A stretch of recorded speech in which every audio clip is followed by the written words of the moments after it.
하나님의 말씀은 신약성경 에베소서 6장 1절부터 3절까지 말씀입니다.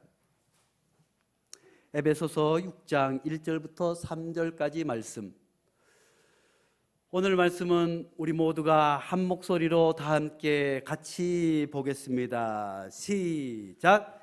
자녀들아, 주 안에서 너희 부모에게 순종하라. 이것이 옳으니라.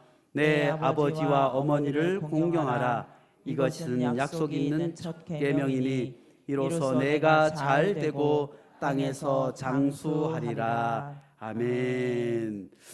할렐루야. 요즘 제가 드라마를 잘 보지 않는데 낭만 닥터 김사부라고 금요일 토요일 하는 드라마가 있어요. 김사부라고 하는 의사가 저 시골에서 정말 의술을 온전히 환자를 살리기 위해서 자신의 모든 것을 헌신하고 또 잘못된 제도들과 함께 싸워나가고 온 의사들과 간호사들이 한 생명을 향해서 얼마나 지극정성으로, 또한 그러기 위해서는 또 사회 제도와 또 병원을 살려야 하니 병원도 살아야 하고 돈도 벌어야 하는 상황 가운데서 그들이 어떻게 참된 의술을 펼쳐나가는지 감동적으로 드러내는 드라마가 있습니다. 그 드라마 지난 회차에 이런 내용이 있어서 함께 보기를 원합니다.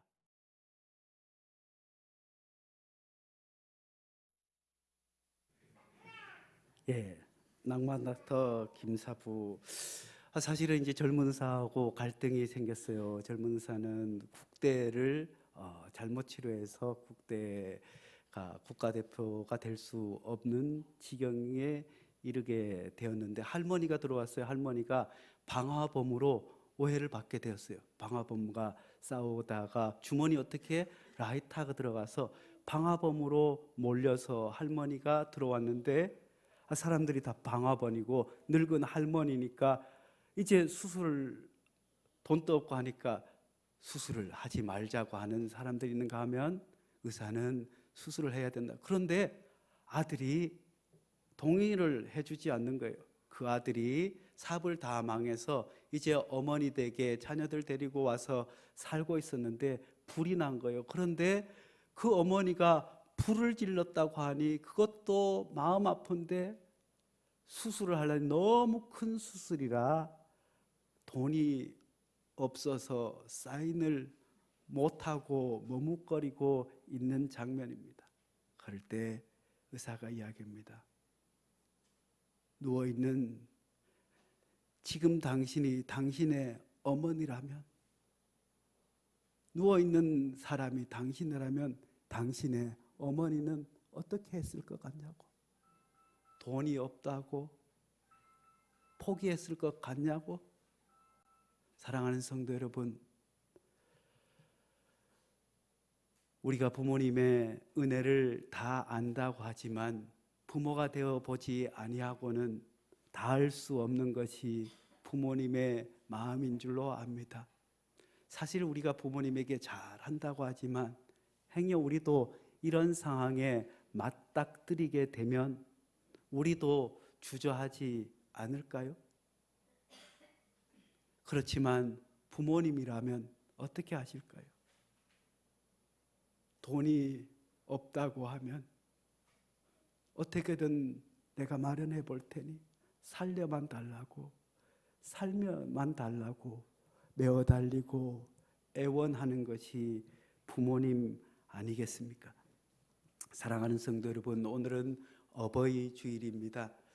그동안에 우리가 부모님을 기억하면서 잘 해왔지만 오늘은 더 하나님 앞에 또한 우리 자신을 돌아보며 다시 한번 우리가 부모님께 효도를 다짐할 수 있는 귀한 시간 될 수 있기를 간절히 축복합니다. 아울러서 내가 어렵고 힘들 때 부모님이라면 어떻게 하셨을까를 기억하며 늙으신 부모님, 경제력이 없는 부모님, 몸이 약한 부모님, 이제 곧 하늘나라에 갈 것 같은 부모님, 우리는 그 부모님 앞에 어떻게 해야 하는지 다짐할 수 있는 귀한 시간 될 수 있기를 간절히 축복합니다. 오늘 성경에서도 우리에게 말씀해 주고 있습니다. 성경에서도 내 부모를 공경하라고 말씀해 주고 있습니다.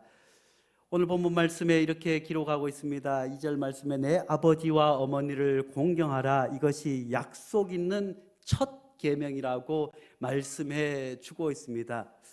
하나님께서 이스라엘 백성들을 애굽의 종살이에서 가나안 땅으로, 젖과 꿀이 흐르는 땅으로 인도해 주셨습니다. 그래서 이스라엘 백성들이 수많은 고난과 아픔과 종살이에서 벗어나 드디어 자유의 몸 가나안 땅에서 하나님을 섬기고 살아갈 때 가장 잘 살아갈 수 있도록 너희가 이렇게 해야 살아간다고 하나님께서 모세를 시내산에 불러주셔서 십계명 두 돌판을 주셨습니다. 먼저는 앞에 내 계명은, 첫 번째 돌파는 하나님과의 관계에서 하나님을 어떻게 섬겨야 하는지, 어떻게 우상을 섬기지 말아야 할 것을 하나님께서 돌판에 새겨 주셨으며, 또 한 돌판에는 사람 사이의 관계에서 어떻게 해야 하는지 하나님께서 계명을 새겨 주었습니다.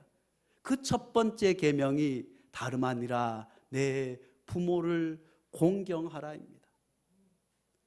다른 모든 계명들은 하지 말라, 이후의 계명들은 살인하지 말라, 간음하지 말라, 도덕질하지 말라, 거짓 증언을 하지 말라, 내 이웃의 짐을 탐내지 말라, 이것을 할 때에는 너희가 정령 죽으리라, 너희가 하나님으로부터 큰 어려움을 당할 것이라고 금지 명령을 해 주셨지만, 내 부모를 공경하라, 이 약속 있는 첫 계명을 주시면서 내가 부모를 공경하게 되면 땅에서 잘 되고 복을 얻으리라고 약속을 허락해 주신 줄로 믿습니다. 그렇습니다. 사랑하는 성도 여러분, 하나님께서 우리 모든 백성들에게 가장 먼저 주신 계명은 부모를 공경하라고 말씀해 주셨습니다. 그리고 그 부모를 공경하면 땅에서 잘 되고 사랑하는 성도 여러분, 땅에서 잘 되는 복이 있기를 간절히 축원합니다. 우리 어르신들도 아이고 이제 하나님 데려가세요. 저희 외할머니도 올해 101세가 되셨는데, 아이고 갈 때마다 아이고 이제는 땅에 들어가야 돼 해서 아들이 그럼 뒤에 구덩이를 팔까, 엄마 거기 들어갈래 하니까 아이고 아서라. 그만큼 비록 우리가 점점 연로해지시면 자꾸 쑤시고 아픈 날들이 많아요. 그래서 아이고 하나님 아버지 데려가 주세요 하지만, 그래도 건강하게 오래 사시는 것이 복된 줄로 믿습니다. 뿐만 아니라 땅에서 잘 되는 복을 받는다고 말씀해 주고 있습니다. 이 말을 달리 표현하면 만사 형통하는 복을 받는다고 말씀해 주고 있습니다.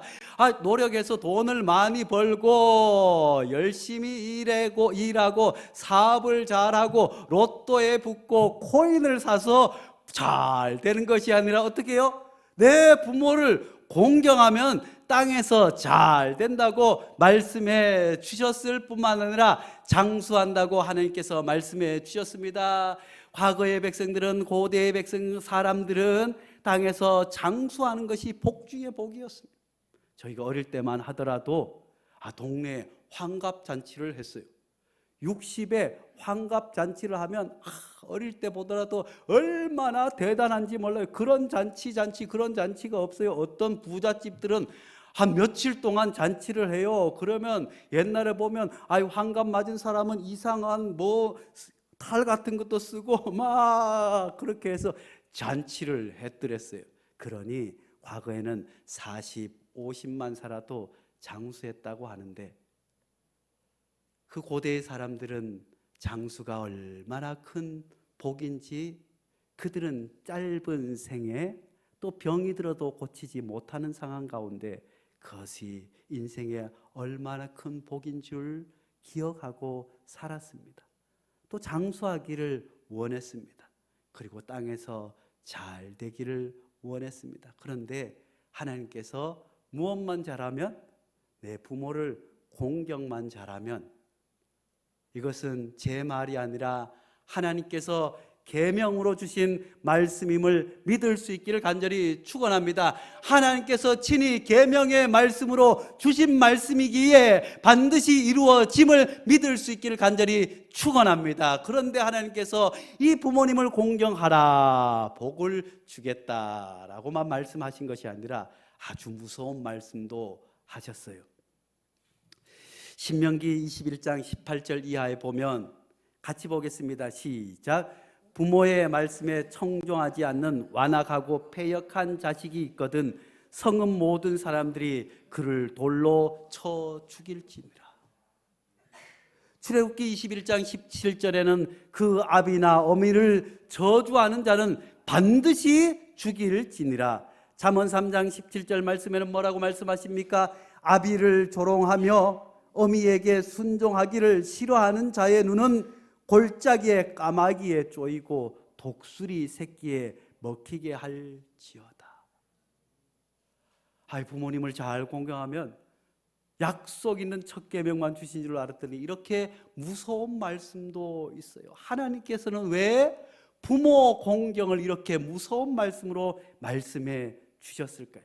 그것은 다름 아니라 눈에 보이는 부모를 잘 섬기지 못하고 눈에 보이지 않는 하나님을 그 누구도, 그 어떠한 사람도 성경을 많이 읽었더라도 교회 봉사를 많이 하고 선교지의 선교를 아무리 많이 했다고 할지라도 눈에 보이는 부모에게 잘못하고 마음 아프게 하는 그 사람 결단코 하나님을 섬기지 않는 사람이라고 하나님께서 일러주기 위해서 이렇게 무서운 말씀도 주신 줄로 압니다. 그러므로 사랑하는 성도 여러분, 하나님을 잘 섬기기를 원하십니까? 하나님이 기뻐하시는 예배를 드리기를 원하십니까? 하나님께서 내 찬양을 기뻐 받아주시고 하나님께서 나와 늘 동행하기를 원하십니까? 그렇게 하나님을 온전히 섬기는 귀한 하나님의 사람으로 살기를 원하십니까? 눈에 보이는 부모님을 돌아보실 수 있기를 간절히 축원합니다. 이미 돌아가셔서 부모님이 계시지 않는 분들은 얼마나 마음이 아프고 아리겠습니까? 우리 노회인대학 어르신들도 예전에 노래교실을 하면 어버이 주일쯤에 나 실제 괴로움 노래를 부르면 그저 엄마 생각을 하면서 우시면서 노래를 부르는 모습을 배웠습니다. 살만하면 우리의 인생이 그렇지 않습니까? 이제 먹고 살만 하니?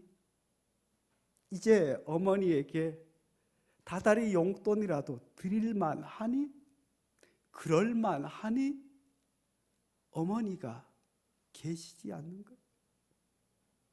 아버지가 계시지 않는 거예요.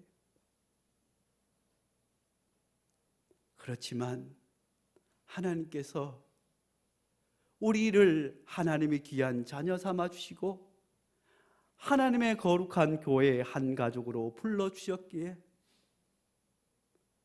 못다한 어머니를 향한, 아버지를 향한 그 마음을 우리 사랑하는 교회의 어르신들에게 오롯이 드릴 때 하나님께서 이전에 잘하지 못했던 것, 이전에 정말 경제적으로 어려워서 어머님 생일 한 번, 용돈 한 번, 좋은 옷 한 번 드리지 못했을지라도 지금부터라도 하나님 앞에 그 말씀을 따라 살게 될 때 하나님께서 잘 되고 장수하는 복을 지금이라도 부어 주실 줄 믿습니다. 그러므로 내 부모를 공경하라, 이것이 약속 있는 첫 계명이라고 주님께서 말씀해 주고 있습니다. 성경에도 실제로 부모님께 잘해서 복 받은 사람들이 많이 있는 줄로 압니다. 그 중에 요셉이 있지 않습니까? 요셉은 꿈쟁이 요셉, 애굽의 총리가 된 요셉이었습니다. 그렇지만 요셉이 얼마나 효자 있는지 그의 삶을 돌아보면 우리가 알 수 있습니다. 아버지가 얼마나 요셉을 사랑했는지 채색 옷을 입히고 하니까 형제들이 미워했어요. 형제들이 미워했는데 그 형들이 동생을 죽이겠다고 하네? 얼마나 미웠으면 동생을 죽이려고 했을까요? 그렇게 해서 죽여야 된다, 살려야 된다 하다가 우여곡절 끝에 애굽의 상인에게 팔려가게 되었어요. 애굽으로 종으로 끌려가게 되었어요. 보디라발의 집에서 종살이를 하게 되었습니다. 그때만 하더라도 우리 같으면 어떻게 생각했을까요? 아이고, 원수 같은 형놈들. 큰형 그 자식은 형도 아니야. 이 원수 같은 놈, 내가 언젠가 성공하면 반드시 원수를 갚아버려. 이 지긋지긋한 형들. 그랬을 것 아니겠습니까? 그렇지만 요셉은 그곳에서 있으면서도 부모님을, 형제를 원망하지 않았습니다. 그에게는 오직 하나님만을 바로 섬기고자 하는 마음이 있었어요. 왜일까요? 그의 아버지가 그를 그렇게 양육한 줄로 압니다. 비록 편견을 통해서 형제들에게 미움받기는 했지만 하나님을 온전히 섬겨야 함을, 그리고 그에게도 약속 있는 첫 계명을 알려주지 않았겠습니까? 그때는 아직 계명을 받지 않는 때였지만 하나님께서는 십계명 이전에도 하나님께서 말씀을 통해서 이스라엘 백성들에게 계명을 주신 줄로 믿습니다. 부모님을 공경하는 것, 부모님에게 용돈 드리고 선물 드리고 부모님 말씀 잘 듣는 것, 정말 부모님이 기뻐하십니다. 그런데 부모가 되어 보니 자녀들이 가장 이쁘고 기쁠 때가 어떨 때인가요? 동생이 아플 때 곁에서 언니가 지켜주는 것, 언니가 힘들 때 언니하고 기다려주는 것, 형제가 우애하는 것이 부모님의 입장에서는 가장 기쁜 것 아니겠어요? 그래서 요셉은 부모님을 기쁘게 하기 위해서 가슴에 응어리 졌지만 그것을 기도와 믿음으로 그 어려운 상황 가운데서 감옥에 갇혔습니다. 억울한 일을 당했습니다. 죽을 위기에 겪었지만 근들 왜 형들이 밉지 않았겠습니까? 근들 왜 어렵고 힘들 때마다 형들을 죽이고 싶은 마음이 들지 않았겠습니까? 그렇지만 하나님을 향한 믿음이, 아버지를 향한 그 사랑이 그 모든 감정들을 아름다운 마음으로 바꾸어 주게 된 줄로 믿습니다. 그래서 나중에 이제 형들이 너무너무 흉년이 들어서 아버지를 대신해서 곡식을 얻으러 오지 않았겠습니까? 형들을 알아보고 우여곡절 끝에 아버지는 살아계시냐? 아버지는 살아계시냐? 그 아버지와 막내 동생을 보고 싶다고 해서 데리고 와서 그때 그가 형들 앞에서 자기가 요셉임을, 형들이 죽이겠다고 구덩이에 버렸던, 형들이 팔아버렸던 그 동생 요셉이라고, 애굽의 총리가 되었습니다. 형들이 모두가 벌벌벌벌 떨지만 그 앞에서 형들을 용서하고 아버지 앞에서 형들과 함께 얼싸안고 기쁨의 잔치를 한 것 아니겠습니까? 요셉이 애굽의 총리가 될 수 있었던 것, 110세까지 장수하면서 이스라엘 백성들을 그렇게 복되게 할 수 있었던 것, 다름 아니라 하나님을 잘 섬기고 부모님을 잘 섬기고 부모님이 기뻐하시는 효를 다했기 때문인 줄로 믿습니다. 룻도 마찬가지 아니겠습니까? 성경에서 효도 하면 생각나는 사람이 다름 아니라 룻 아니겠어요? 시어머니 나오미와 이제 남편도 다 죽고 이제 고향으로 시어머니를 모시고 떠나갑니다. 다른 이들은 다 떠났지만 늙은 어머니를 홀로 버릴 수 없어서 그 어머니의 고향으로 돌아갔습니다. 어머니에게 이야기합니다. 너도 다른 이들처럼 가서 살지 왜 나 같은 것을. 어머니의 하나님이 나의 하나님, 어머니의 주가 나의 주가 되신다. 그렇습니다. 나오미의 그 하나님을 향한 신앙이 그 며느리에게 이어지게 된 줄로 압니다.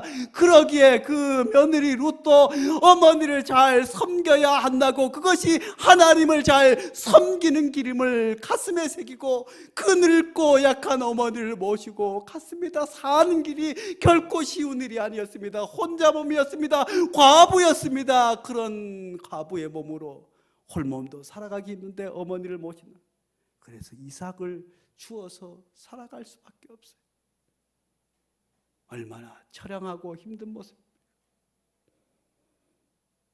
차마 일거리가 없었지 않겠어요. 그러니 곡식뺀 이삭에 가서, 밭에 가서 그 이삭 하나하나 모아서 어머니를 지극정성으로 섬기게 된 줄로 압니다.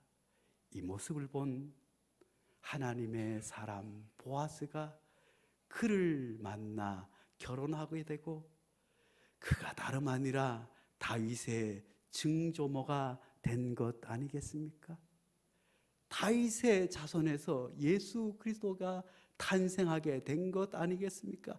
이것보다 더 잘되고 큰 복이 어디 있겠습니까? 사랑하는 성도 여러분, 그렇습니다. 우리 모두도 오늘 이 말씀 앞에서 부모님에게 순종하고 부모님에게 효도함으로 말미암아 성경에 나오는 욥과 같이 룻과 같이 하나님께서 우리를 향한 놀라운 복과 은혜를 세세토록 받아 누릴 수 있기를 간절히 축복합니다. 기도하겠습니다. 거룩하신 하나님 아버지, 말세에 때면 자기를 사랑하며 돈을 사랑하며 교만하며 비방하며 부모를 거역하며 감사하지 않는 세대라고 말씀해 주셨습니다. 이 세대가 말세입니다. 이 세대가 악합니다. 하나님이 없다 모른다고 점점 죄악으로 가득 차가는 이 세상, 부모를 거역하기 때문인 줄로 압니다. 하나님이 약한 세상 가운데 저희들 하나님의 말씀을 가슴에 새기고 부모님에게 효도함으로 말미암아 하나님께서 우리에게 허락하신 놀라운 복을 받아 누릴 뿐만 아니라 부모를 거역하며 살아가는 이 악한 세대를 우리가 하나님의 사랑으로 변화시킬 수 있는 참된 하나님의 백성, 하나님을 섬기며 부모님을 잘 섬기는 하나님이 기뻐하시는 귀한 삶 살게 축복하여 주시옵소서. 예수님의 이름으로 기도하옵나이다. 아멘.